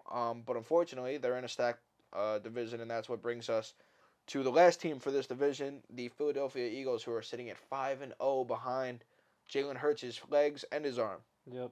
Jalen Hurts, awesome year. I took him in fantasy because I knew that he was going to have, at least some of these stellar performances that he's had so far. Mm-hmm. He struggled in the passing game more than the running game, but you can't account for everything that they have to offer on offense, and then the most lockdown defense you can imagine, in my opinion. They have wide receivers and Devonta Smith, and now AJ Brown from the Titans, who's awesome. Yep. So you got both of those guys that you can't guard on the outside. Then you have two great running backs in Miles Sanders and Kenneth Gainwell, who I believe is a second-year running back, but both studs in the backfield. Jalen Hurts himself can run the ball and he can pass. And a solid line anchored by Jason Kelsey. I mean, that offense doesn't have a lot of weaknesses. Yep. And if anything, it's the passing game, and he's still accounted for quite a bit of yardage in the air. And then their defense is so scary just to look at, especially up front on that D line. They added Jordan Davis, who, in my opinion, was one of my favorite players in the draft this year. I got to watch him. I went to the SEC championship game last year for Georgia and Bama, and watching him play in person, he's just a monster. Yeah, he's a beast. So yeah, I think he'll even be better and better as it goes on. And but, I mean, like you were talking about with Jalen Hurts, I think he's got to be an early MVP candidate. Absolutely. He's having a ridiculous year. And even though he's not statistically producing the same way that like Patrick Mahomes is. Yeah. Or teams are just winning the games too. Exactly. I mean, you got to look at the wins too. Yeah. I mean, to be the only undefeated team, you and I think got to it's take a surprise too. Absolutely. I don't think anybody would really have said the Eagles #1. Yeah, through week 5. Yeah. Absolutely not. Also, speaking about their defense though a little bit, Darius Slay 2 picks, Hassan Riddick with 4.5 sacks. You got a couple big playmakers, out there, and it's also one of the my opinion. Looking at their defense, they play well together, and that goes a lot farther. Like Patriots too are the same way, and that's why I could say it is. Both of their defensive fronts or units as a whole and personnel aren't the best at each position. They have a lot of big time playmakers, similar to the way the Patriots have Judon, who's a big time playmaker. But as a whole, it's almost like you rather have a ton of mid tier players than like one high tier and all low. And that's what's working out really well for them. So I've been enjoying watching them play. And that actually brings us to the last division we have, which we didn't write in our notes, but the NFC West. And that's why I had spent time looking over here when he was talking about the Cowboys. But that brings us to the first team in the division, and that is the Seattle Seahawks. I think it's been a surprising year for them. I mean, I think a lot of people expected the Russell Wilson trade to not pan out the way that it has. Definitely. I mean, they traded away Russell Wilson, and somehow Geno Smith has had this really big resurgence into the league, and he's performing at a great play. One big loss last week was Rashad Penny's out for the year. Such a tragedy to lose him. Terrible. He's been having a great season, but they have the rookie running back Kenneth Walker. They're gonna have to ask to step up. Yep. Their defense has been playing okay. They've been giving up a lot of points. They gave up a lot of points against the Saints as well as the Lions. But they're a young team. They're going to have a ton of draft picks going forward, so it's going to be interesting to see how they all come together and play with those Broncos picks that they just got. And you also got to remember, they still do have wide receivers. I don't know if does Tyler Lockett still Yeah, they play still have there? Lockett and Metcalf who are great. Exactly. Great weapons. And they have speed in Marquise Godwin, even though he's older, but he's also there. Yeah. And I do hope the best for them. And like Paul was saying, Geno Smith has balled out so far. Yeah, big surprise through 5 weeks. Definitely a big surprise. They're still sitting at 2-3, which isn't like crazy, and they are considered 4th in the NFC West because it's so stacked. Yeah. But it's going to be interesting to watch because I think it's still anyone's division. 2-3 and being in last place says something through week 5. Yeah. But that brings us to the next team, who are the LA Rams, who obviously were in the Super Bowl last year, and they're similar to Huge slump. Yeah, similar to the Bengals. Slump. Actually, just lost to the Cowboys 22-10. With strange. Cooper Rush at quarterback too. Both Super Bowl teams with a losing record through 5 weeks. Both 2-3. Very interesting to see. Their offensive line has been very struggling. Just loss of Andrew Whitworth. Matthew Stafford, the last game against the Cowboys, he looked like he was going to get his head taken off. He was getting hit, banged up all over the place. He looked hurt at times. And if they lose him, I think the season's over. Yeah, they can't afford to lose him. I think this is the farthest into the season that a Sean McVay team has been with a losing record as well. Yeah. Which speaks to how good Sean McVay has been. Yep. Also, Cooper Kupp is still a monster. He's just so good. he took one 75 yards last week, I believe. Um, the defense, Aaron Donald's still a monster, but they've struggled. They've given up some points. Yeah, I mean, and I'm somebody who's a big Cooper Cup fan. I have him on fantasy as well. Um, you know, he's lights out. He's always open, but Yeah, one player is not going to make that team. You yeah. know, and on paper, once again, it's a team that has position or skill players that could do stuff. But unfortunately, it's just not all coming to fruition right now. And hopefully it will throughout the year. And I think that they're still favored, in my opinion. If it's not them, it's the Cardinals to win the division. But that brings us to the San Francisco 49ers, who I believe played tonight, correct? No, Who plays tonight? it's Tuesday. It's Tuesday. Nobody plays tonight. What the fuck am I saying? Yeah, the 49ers 49ers. are 3-2, and they I mean, played on Sunday. the So big story is the injury to Trey Lance. It's very sad he's out for the season. oh, who But plays now tonight? Jimmy Garoppolo is filled in well. I mean, Jimmy Garoppolo is just like he wins. I mean, Jimmy G's that honestly, guy. yeah, The only reason I think that they even wanted to move on from him is because he was getting up in age, and he's limited in the run game. He's a pocket passer, yeah, similar to like a Brady type player, and that's where he came from, the Brady tree almost.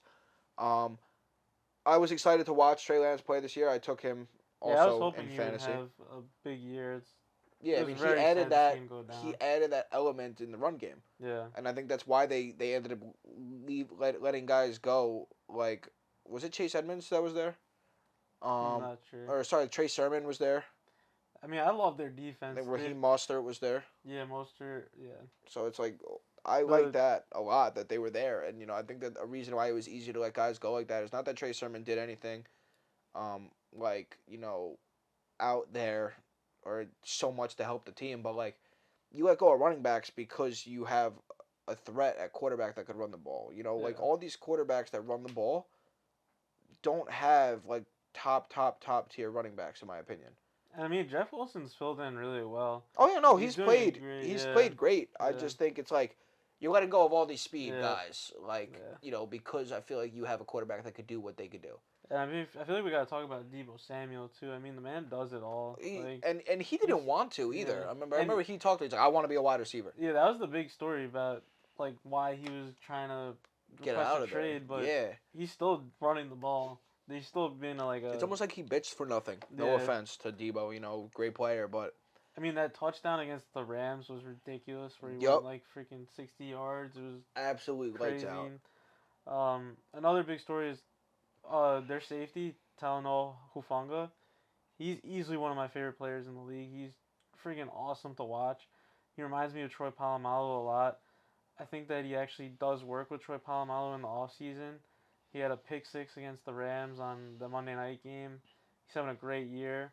But they do keep on getting injuries, which has been something that they've had to deal with. And they lost, I think, the cornerback Mosley, who had a pick six last week, got hurt in that game as well against the Panthers. So they've been dealing with a lot of injuries, but they're performing very lights out.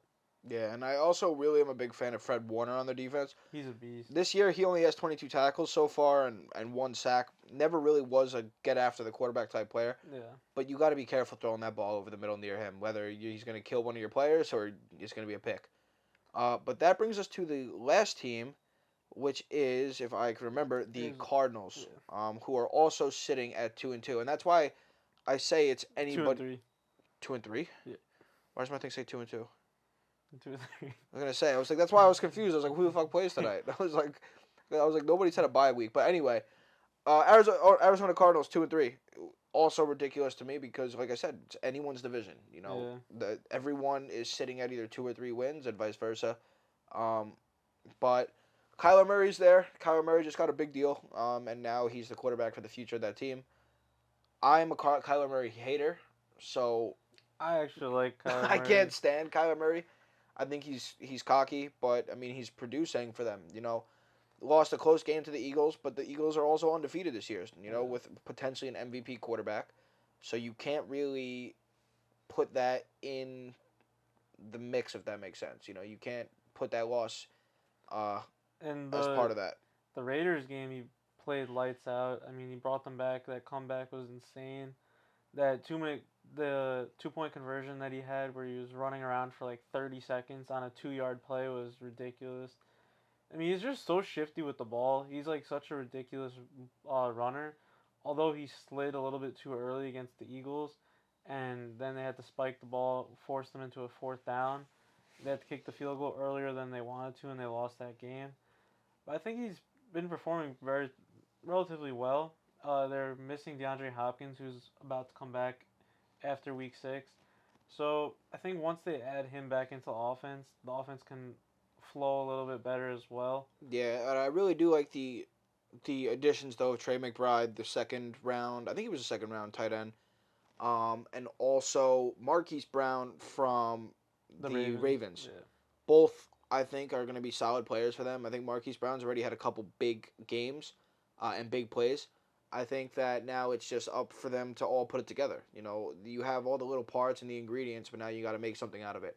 yeah, And you know, and you could say that now, but they've also, like I said, you know, not had a terrible start to the year. I mean, they're in a stacked division, and everyone in that division is playing well, and that's going to obviously lead to the record being the way it is. And I don't think that record really reflects yeah. that team the way it does. And another thing to watch during the season is that the Cardinals are going to be the in-season Hard Knocks team, Oh, which are will they? yeah, it's going to be fun to see how Can't wait to see the yeah inside. So everyone else can see that see Kyler Murray is a playing prick.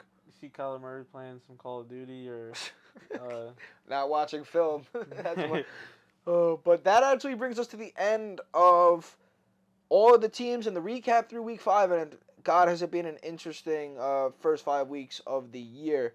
But before we get into our outro, we're going to take one more break just because my timer's telling me we gotta.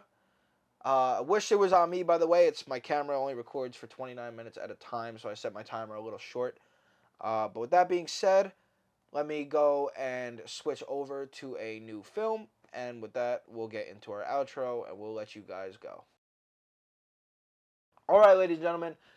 Like I said, that brings us to the end of the content for today. first week of the Ready Set First Hike. week. Yeah, I mean, we were both not nervous, but that we've never really been on camera, especially for fucking almost 2 hours now. Just interested to see how it was gonna go, and Exactly. When we we're gonna looked at, improve. definitely going to improve. And like especially like our flow together. I mean, we Yeah. both haven't done this together. We've talked about it. We set up like, I don't know if it's going to show on camera, but we set up basic some notes and stuff for what we wanted to talk about, and even that can improve, and it's going to help us improve our content. Figuring out camera settings and lighting and microphones, and there's a lot that goes into it, and we're happy to know that we've gotten through this entire first segment, and now it's time to put it all together and throw it up on YouTube to hear what everyone wants to hear back. And then going forward, we're looking forward to Thursday. We're gonna make a Week 6 preview and go through all the matchups for Week 6, what you can expect. We're gonna talk about spreads. We'll talk about the interesting storylines going to games, like just a little bit of preview. We have the Bills Chiefs, which is going to be a monster game. We'll probably spend a good Definitely. amount of time talking about that. So I also, we're both gonna also probably share. I mean, I don't know how much Paul's gonna be betting this week, but I bet like a degenerate every single week. So I'll be sharing my picks, my bets. Other than just the spread. I'm probably gonna put in a parlay every week of 16 teams. That's what I do, like an idiot. I've gotten close, but I've never hit. But if I do, you won't see me on this podcast because I'll be sitting on a beach down in Florida. But no, yeah, but we're happy to have gone through the first podcast together. Hopefully there'll be 100 more that we can look back at this one and go, wow, we sucked at the beginning. Definitely room to improve, and not only if you want to leave any comments or agree with anything or anything down below or disagree, by all means, please do. But also, if you have any improvements, if you guys have any ideas for better lighting we could do, or better audio we could do, or how we can improve as commentators and as content creators, please let us know. Like I said, you could also follow us on any of our socials, which we'll put down in the description below. But yeah, I mean, I think that's really it for today. yeah, we're just excited to have the Ep.1 in the books and look forward to improving and providing Absolutely. more content throughout the season and the off season. Absolutely. But thank you guys. Thank you for anybody who stuck around with us, and we hope to see you guys at the beginning of week 6. Thanks for stopping by, guys.